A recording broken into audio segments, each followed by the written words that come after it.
Hi, I'm Ken Kessler, and welcome to the Sounds of Christmas podcast. If you're new to this podcast, I want to start by saying thanks for joining us. If you're not new to us, welcome back. Either way, I'm very glad you're here. Now, to avoid any confusion, I want to say that there won't be any music played here. This is a place for conversation. I'll talk about Christmas music and some related topics, sometimes by myself and sometimes with guests. If you're looking for music, just go to soundsofchristmas.com and click on the tree or the player on the front page or on the Listen Now page. We play the best variety of Christmas music all year long. Well, except in October, when we play the best variety of Halloween music. Very happy and excited to have Suzanne from Suzanne's band back. We did a podcast featuring Suzanne a few months ago, where she shared the beginnings of creating a Christmas single for her new single due out this year. And now we're checking in again to see where she is on the journey for that and what's next. So first, hi, Suzanne. Welcome back to the Sounds of Christmas podcast. Hi, Ken. I'm so glad to be here and be back on the podcast again to talk about Christmas. I can't believe it's almost here, 4 months from today. I know. We're recording this on August 25th. And it's 4 months from today. Hard to believe. And I'm not ready, but it's coming. Just in case anybody doesn't know, you gave us One More Night of Christmas a couple of years ago, which was your first Christmas single. And I just want to talk about that one for a little bit before we get to the new one. How did that come about? How did you decide to move into Christmas music? I had written several songs. I love Christmas music, and I felt I wanted to do something, but I wasn't really sure what. So I've written a few songs, but none of them were really coming together. And then I just kind of sat down at the piano one day and started kind of playing around with this idea of just wanting one more night of that feeling of Christmas, that comes only once a year. Do we really feel that way, where you feel that nostalgia, where the weather might be conducive to that, whether it's decorations or, whatever those things are that make it feel like Christmas to each person. This song was supposed to be about kind of having that feeling all year long. And I wanted to give it a small town feel. So that's why that part in the beginning talks about, a Christmas tree fills the old town square. And you'll actually see that in the video for One More Night of Christmas on YouTube. And it's on the Suzanne'sBand.com website as well. There really is a huge tree in the town square where we filmed that. And that was really cool to actually make the song come to life through that video. It's hard to say that that's one of my favorite things because there's so many things about Christmas and Christmas music that I love. But I lived in San Diego for a long time. San Diego is a pretty big city, but there are lots of little cities that are adjacent or within driving distance. And we love to go up into the mountains to Julian, and they would have a tree lighting ceremony. It's a really small little community. And it was really something special. And there's magic. There's just magic to it. That's right. It's just a wonderful thing. For One More Night of Christmas, was there any particular kind of inspiration? And by that, I mean, any other artists that sort of led you down the Christmas music path? Definitely the Carpenters. There's a little bit of that in this particular song because I wanted to make it nostalgic. So that's why it has this almost older sound to it, as opposed to my new song, which sounds more current. And, we'll get into that in a little bit. But this one definitely needed to have that nostalgic feel to it. So, yeah, I'm thinking, that any of the great artists from the 70s and 80s that, were doing Christmas songs back then. But, yeah, it's kind of got that feel to it. How did it feel when you finally heard your Christmas song, when you had finally realized this and released it, and it has become part of the canon of Christmas music?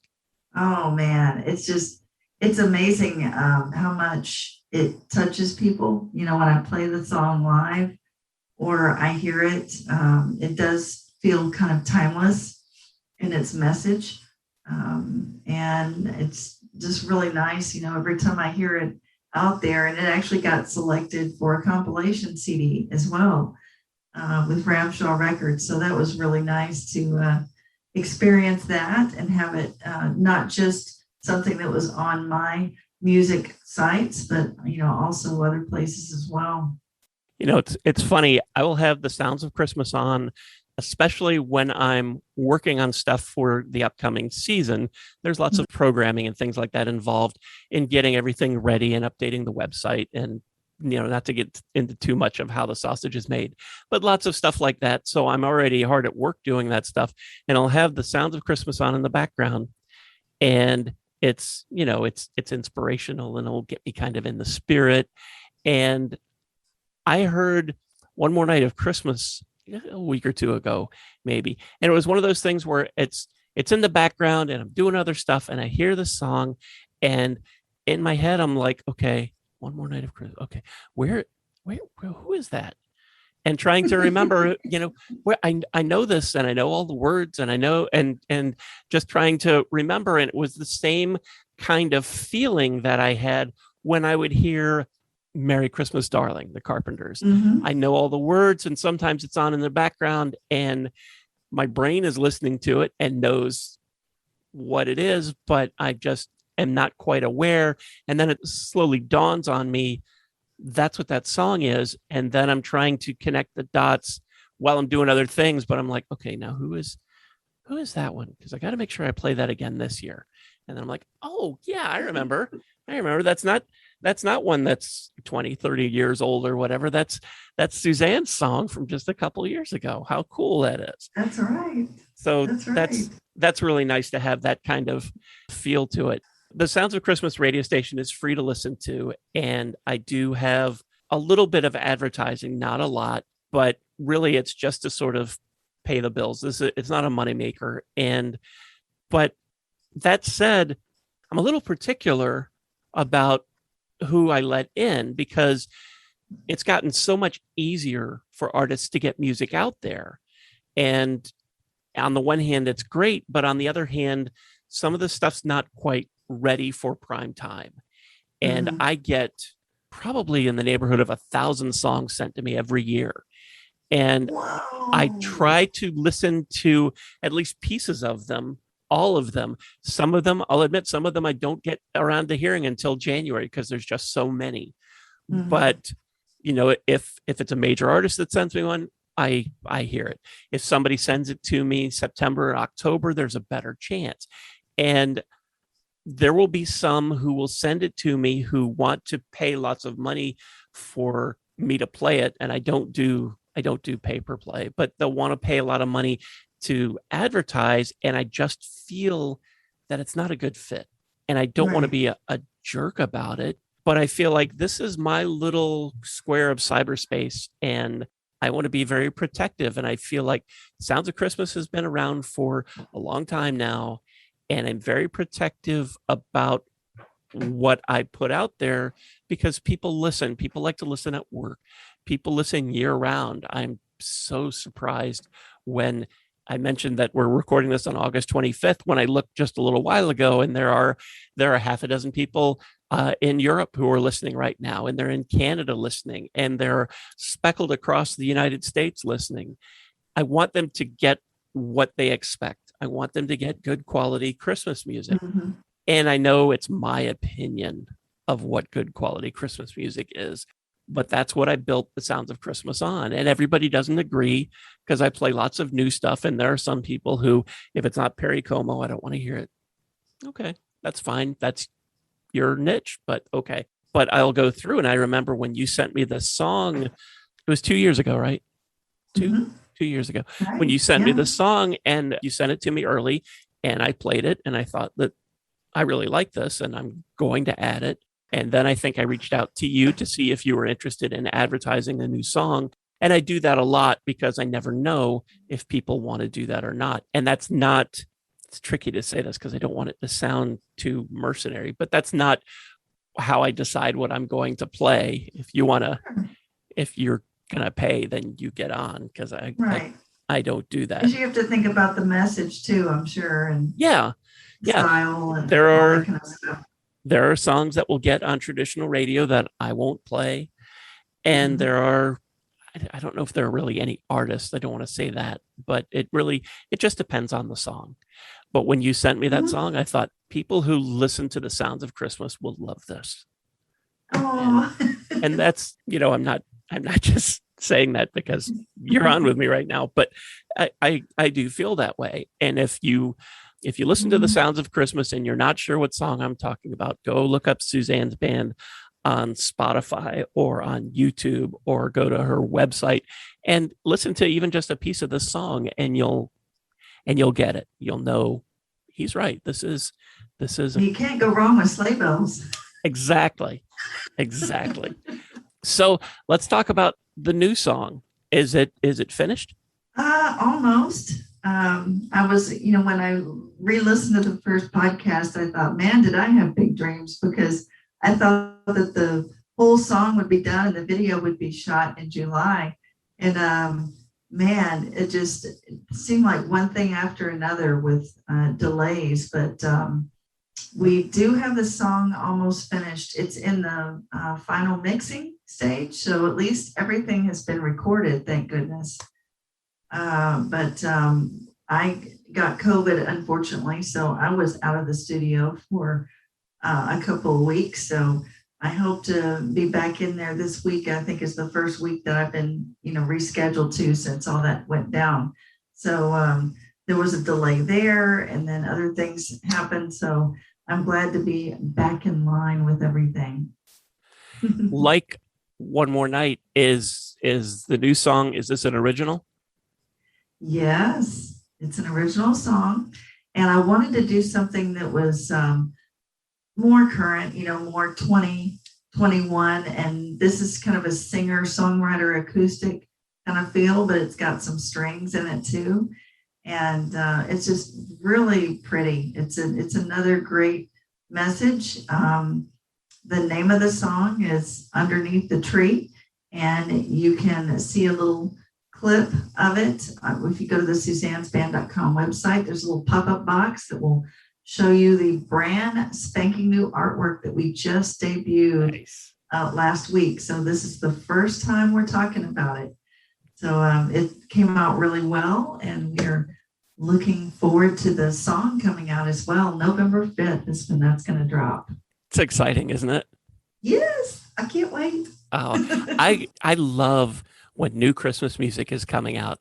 And it Mhm. used to be that, I don't want to sound like a get off my lawn, but it used to be that around, God, probably about a month ago, you would start to see on all the online retailers what some of the new Christmas releases were going to be. And you could see that, I remember I was probably 15, 16 years ago when Hall & Oates' new Christmas album, I think it's their only Christmas album. I didn't even know they were working on one. And then that Hmm. popped up as that's coming out, and you see all these things, and it starts to get exciting, because there's going to be all this new music. And now Suzanne's band Underneath the Tree is coming out, and we know that, and we know it's November 5th, so we can mark it on the calendars. Mhm. Something that you had mentioned to me before we got going, and I wanted to talk about a little bit, is a little technical, and we'll get back to the song in a second. But the difference between pre-order and pre-save. And pre-order I'm used to, because pre-order, when Stephen King has a new book coming out, you know what's coming out on such and such a date. You can go to Amazon or Barnes and Noble or whoever your favorite online retailer is, and you can pre-order it, and they will send it to you when it comes out. But with music, it's different. So can you sort of explain how it's different? Right. And I've seen the word used more in relation to Spotify, I think, than any other medium. But Spotify gives you this pre-save option where once your music has been distributed by your distributor, whoever that may be, you're given a link once it's approved, and then you can share that link. And as soon as your song comes out, then whoever has clicked on that link and done the required information that's needed, then as soon as it drops, then they're able to access the song immediately.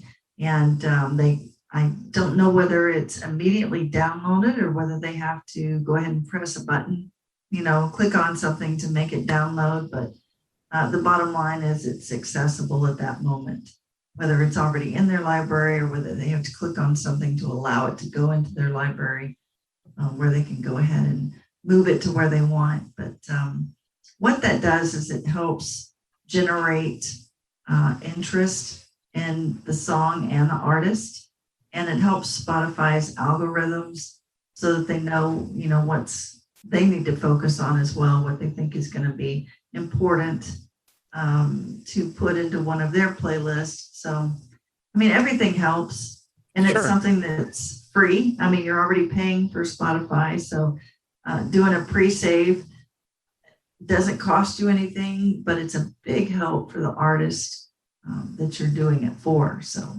that's where that comes into play. And we've mentioned Spotify a whole bunch of times, and probably we'll mention them a few more, but Spotify's not paying for this podcast, and they're not paying for anything here. I love Spotify. And as a music fan, and especially as a Christmas music fan, I love this idea of pre-save, because that means that I could go whenever it's first available for a pre-save. That means that I could go onto Spotify and click whatever I need to click. And then I don't have to keep a running list of what's coming out, because Spotify knows now. Mm-hmm. And that means that on November 5th, when Underneath the Tree comes out, boom, there it is in my library, my playlist, whatever. And I think that's terrific. I don't use enough other streaming services to know if Napster, Rhapsody does this kind of thing. iHeartRadio, Pandora, there's so many services out there. I don't know who all does what on that end of it. So I'm not trying to tell you that Spotify is better than anybody else, or that I don't know that they're the only ones that do this. I just know that this is how it works on that platform. And I think it's really cool. And I hope that if the others don't do this, I hope they're listening and they decide, you know what, we should do that too. I'm pretty sure that everybody does this. I would think that they would, because they're missing out. Mm-hmm.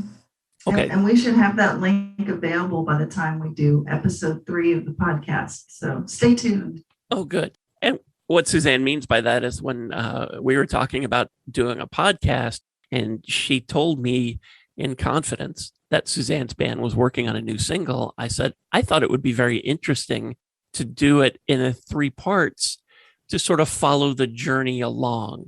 And the first episode, which I think was in March, we talked about, you had mentioned that you tried out the song at a couple concerts in December, that you had played it, and you had a pretty good idea of what the song was. And then the next steps had to happen. And now we're near the end of August, and it's going into the final mixing stages. We know the name, you have artwork, there's so much more to the whole process than people who aren't in the business don't have any idea of the things you have to go through. I hate to keep saying it used to be, but it used to be that the singer or the band would go to the record label and use their studios and record onto their machinery, and it would get mixed and everything there, and then go to the other places where it get pressed onto vinyl and shipped to stores. And so many of those steps aren't necessary anymore, that now you can record this and you're mixing it. How far did you say in advance before it comes out that pre-save will be an option? It depends on when CD Baby approves everything. Okay. Sometimes, there's a little disclaimer in there that says it can take up to 4 weeks, before it gets it, here or there, whatever. So right. That's why as soon as I can get it to them and they can get it approved, then they give you the pre-save link. So it shouldn't be too much longer, after they approve it. So hopefully, my goal would be to try and get the final master and everything done by mid-September. So it would allow them at least, several weeks to take care of finalizing things on their end. And we'll have you back on around that time. Yeah. So we can say, okay, go get it. Okay. Go click that button and get ready to add it to your library. That's right. So the song is Underneath the Tree, and seems very obvious what it's about, but just in case I'm wrong, what's it about? It's about the foundation of Christmas, because underneath the tree, you have to have, a foundation. There has to be something that supports the tree. And the song talks about a manger scene, being underneath the tree. So, obviously the birth of Jesus is the foundation for Christmas as we celebrate it. But and underneath the tree, besides the gifts, one of the greatest gifts is your family. So a lot of times you're sitting underneath your tree or in front of it, to open your presents and to share the holiday with each other. So that's kind of the theme of the song, if you will. And last time we had talked about if we were going to be recording it separately or with kind of everything else. And I thought that I would be able to just, record it and then move on to the album. And it wasn't like that at all. So we would do a little piece of that and a little piece of another song. And so, yeah, it became a little bit more involved than I thought. Isn't that always the case? Okay, I'm thinking about Christmas now. Yeah. Was there anything special that you had to do to sort of get in the mood to record this? Not really. I mean, I've heard of some people putting on Christmas hats or, making it colder in the studio, all these different things. But I'm really good at, looking at, what's in front of me and, just kind of putting myself mentally in that place. And so I didn't have too much of a problem, especially, after you've sung it a couple of times to warm up and everything.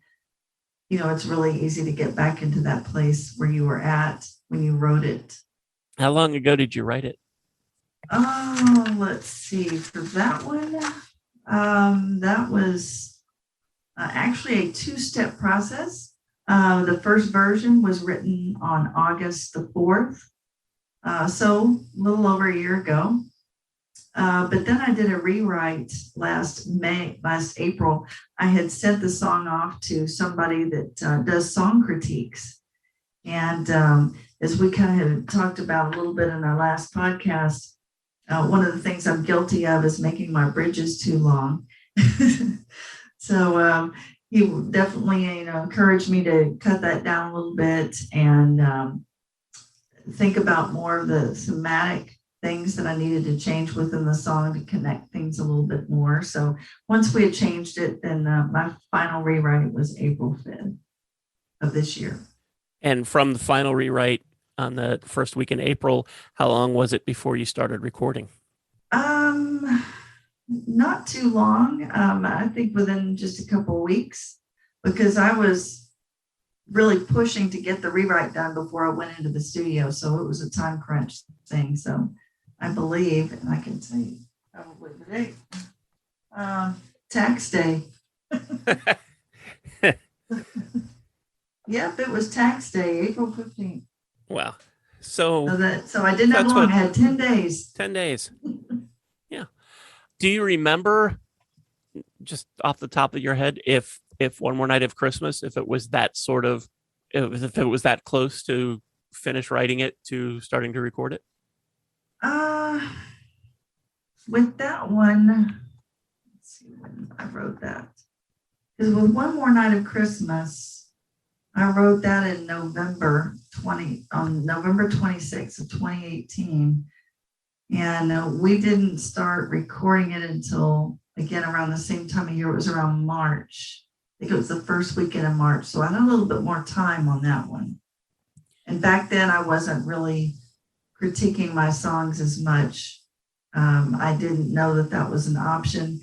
And I just pretty much, if the producer corrected something, then it got corrected. But otherwise, it was kind of as is. When you listen back to One More Night of Christmas now, are you happy with it? Oh, yeah. Yeah, I think it turned out really nice. It's got that timeless feel to it, like I said. And, if anything, I think I might, obviously the more you do something, the better you get. And that's Right. vocally too. And since I recorded that, I've had more vocal coaching and different things like that. So, if anything, I would just maybe make the vocals a little bit stronger and the actual production stronger, if I was going to do something. But, the thing about growth is that, when you look at a body of work that an artist has done, you should see the growth. I mean, when you look Right. at Donny Osmond's Puppy Love, it's a whole lot different than Soldier of Love, That's for sure. Yeah. Oh, You can see yeah. how far he came as an artist. And a lot of people would be embarrassed or, want to pull it from all the distribution services and be too embarrassed, to have their first things that they did out there. But I don't mind, I feel like it shows how far I've come. And that's why Underneath the Tree is going to be so nice when it comes out, because you'll be able to see the difference between just what a couple of years made and production and quality and everything else. And a lot of artists, and it's not always just the artists. Sometimes it's Mhm. producers and record companies and whatever, aren't necessarily happy with the way a particular song turned out, and the artist will be back in the studio 2 years later recording a new version. And that's why, like Burl Ives, Holly Jolly Christmas, we all know and love that one. But there are several Uh-huh. different versions that are a little bit different. And Christmas music fanatics would notice that, wait, that's not the one I'm used to. But that's the kind of thing where a couple years later, he's back in the studio and they do another take of that. Jingle Bell Rock. We all know one particular version, Bobby Helms. Yeah, so he did it before Brenda Lee then. Yeah. And I don't know He that was the original. I Okay. don't know off the top of my head that Bobby Helms was the original one, but his version is kind of the standard. Most radio stations, online or traditional radio Mhm. stations, play his version, but he recorded like 5 versions of it. And Wow. you can tell the difference. And I don't know if he wasn't happy with the way it turned out, or the label wasn't happy, or if it was a different label and they wanted him to do it again so that they could get a nickel for every copy that was sold, or whatever the case may be. But there are lots of different versions. So that's why you will hear on any particular radio station that's playing Christmas music, you'll hear a song and you'll like, it's not quite the way I remember it. And it's because sometimes the artists go back and they like to tinker with it. And I wish I had done it this way, or I wish I had done it Mhm. that way. And I think it's great that, you're happy with One More Night of Christmas and the way it turned out. And even though your growth as an artist makes Mhm. you recognize things you might have done differently, you don't want to rush back in and record another version of it with those little tweaks. You're letting it stand. And I think that's great. Right. I'd rather spend my money and my time recording new things, while I still can.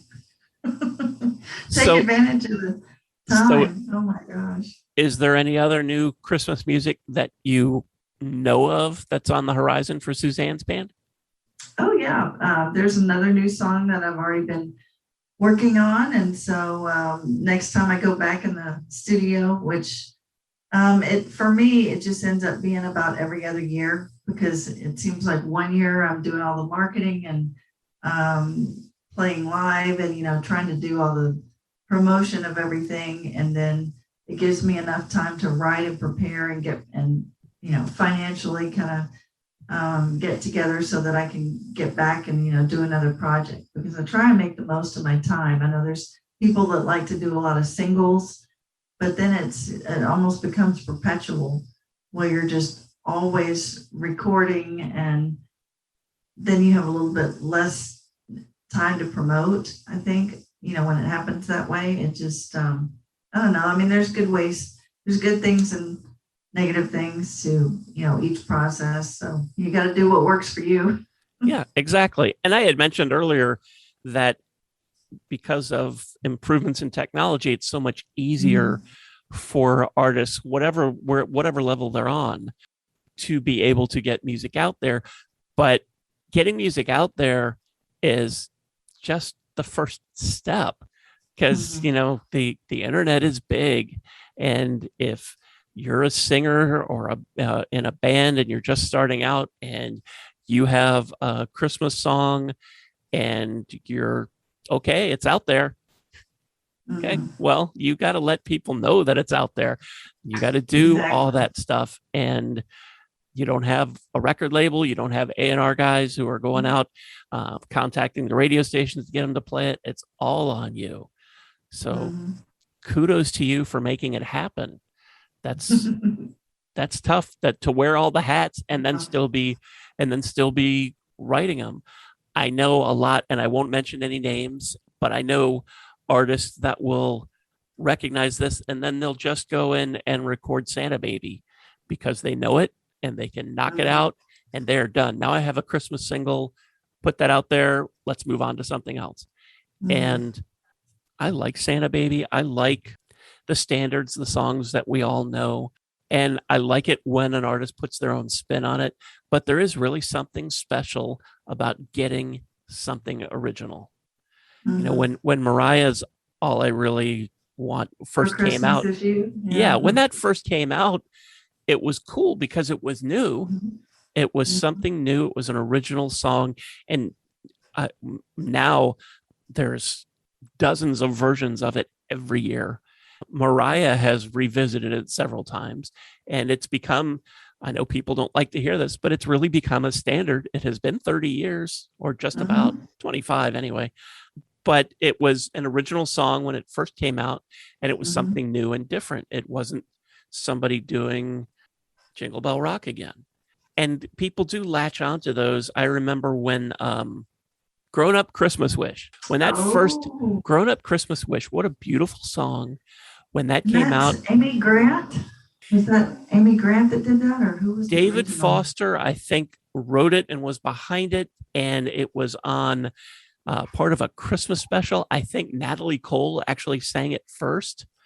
I'm not sure, but Amy Grant's version was huge. Right.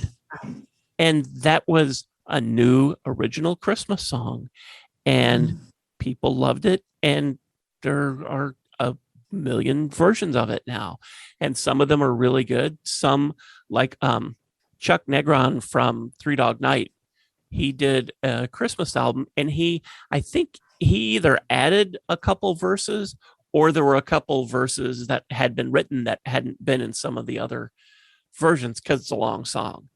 And his is then longer because there's more to it. But lots of people have recorded that, but it goes back to, it came out, it was an original song. So there's room for that. And the right original song, people will love it. And we get a good response for One More Night of Christmas. And I'm looking forward to Underneath the Tree. And then I'm looking forward to what comes next. Are there any standards that you particularly like that you think one day I'd like to do my version of All I Really Want for Christmas Is You or something? Oh, man. I haven't really thought about it. I'm thinking, maybe Sleigh Ride or, one of the songs like that. It'd definitely be something upbeat, I think. I remember in the 90s, I worked at a radio station in Cincinnati, and Sean Colvin released a Christmas album, and she did a version of Christmas Time Is Here from the Charlie Brown Christmas special. And I thought that was really neat. And I couldn't remember any popular artists doing that before. And that really, I think, opened the floodgates to lots of versions of that and lots of versions of The Grinch and people going back to some of those things from their childhood. And I think that's a great, it's something that, like Christmas music, it's something that connects us all because we remember those songs and watching those specials, whether you're watching Charlie Brown in the 60s or in the 90s, or you're watching some other thing that's streaming now. But those songs and are special. And I think it's great when artists, whether it's Christmas Vacation or whether it's Sleigh Ride, I think it's great when somebody picks up something that meant something to them. Mm-hmm.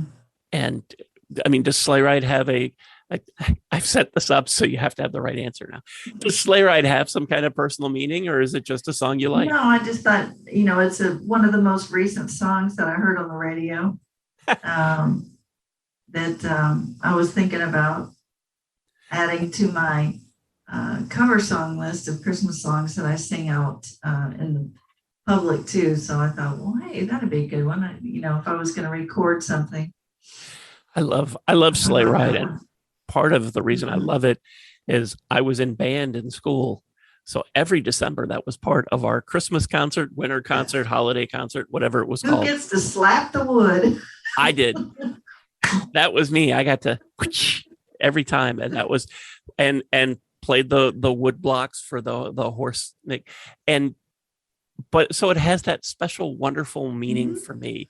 And every version of Sleigh Ride I hear gives me that sort of warmth, that kind of thing. And everybody has a feeling connected to some Christmas song, whether it's Sleigh Ride or whether it's something new, like One More Night of Christmas, that something's going on and you hear that song and you make those connections. And I think that's just a nice magic of the season. I can't wait to create memories for underneath the tree and hear the stories from people as they're listening to it and making comments, how it affects them and what things that they connect to the holidays with that song. Have you finished the video for Underneath the Tree? No, because the song's not finished. Okay. And so we need the song to be finished before we can start working on the video, because they need the song in order to time everything and right, do the plot and all that sort of thing. So the video might be a little bit delayed, but hopefully I'll be able to get everything done, by the drop date. But if not, there's always next year, right? That's right. Christmas comes around every year. Out for next Christmas. I mean, that's what happened with One More Night of Christmas. The song came out one year and then we had a delay on the video because of COVID. COVID hit and all this stuff started happening. And we're like, okay, well, we'll get it done eventually. It might actually be a great marketing thing to hold the video for next year, and you put all the energy in the release of the music this year, and then Christmas is going to come around again next year, and then you have the video release and it builds up on that. That's a good positive spin to put on it, just in case things get sort of busy and then you find yourself in that spot again. That's a great way. And you can say, I did that on purpose. So what's next for Suzanne's band? Well, at the same time we were recording Underneath the Tree, we're also recording our next full album. And so that will be releasing in February, if all goes well. And then there will be an additional single that will spin off of that, that will be recorded in Spanish. I've never done anything like that. So I took one of the songs and I'm going to be recording that in Spanish as well, so that I can, put that out there for that market, and kind of diversify a little bit of what I'm doing. Anything else that I've missed that you think people should know about you, about your band, about Underneath the Tree?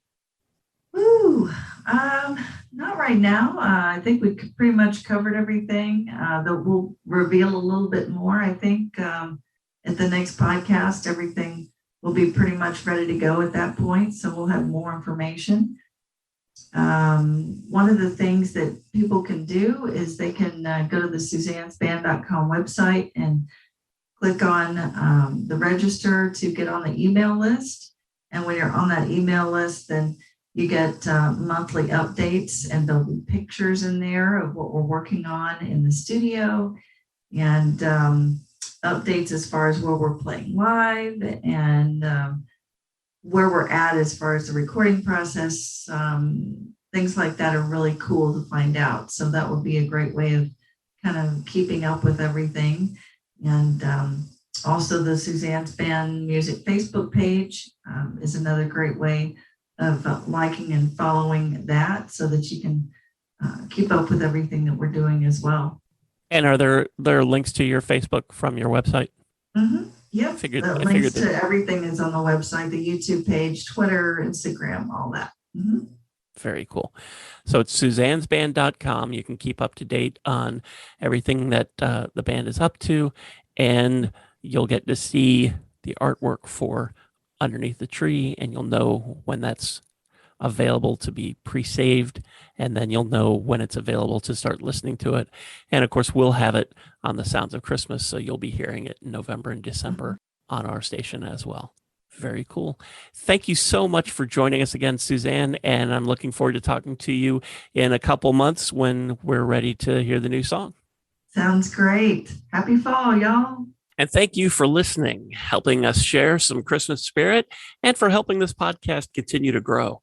We're on about 24 different podcasting sites, and since you're listening to this now, you've obviously found us somewhere. But if there's another site you like to use for podcasts, check out our podcast page on our website for the complete list of everywhere you can listen to the Sounds of Christmas podcast. And again, the website is www.soundsofchristmas.com. Then just click on the podcast tab. For the Sounds of Christmas station to listen to the music, you'll need to stick with our website or our app in the Google Play Store. If you have comments or suggestions, feel free to reach out to me on social media or through our website. Thanks again, and may you always believe in Santa Claus.